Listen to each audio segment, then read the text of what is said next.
महाराष्ट्राच्या राजकारणात व सामाजिक क्षेत्रात संयमी मर्यादाला तिलांजली देऊन महायुतीचे सरकार हे घटनाबाह्य सरकार स्थापन करण्यात आलेले आहे.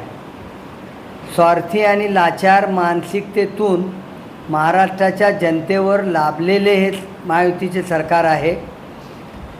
सर्वप्रथम राज्याचा विचार करण्याऐवजी आपल्यावरील गुन्हे आणि खटले हे लोकांच्या पुढे येऊ नयेत, आपल्यावर कारवाई होऊ नये या दुष्ट हेतूने हे सगळे एकत्र येऊन अशा पद्धतीचा हे अनैतिक सरकार या महाराष्ट्रामध्ये स्थापन केलं.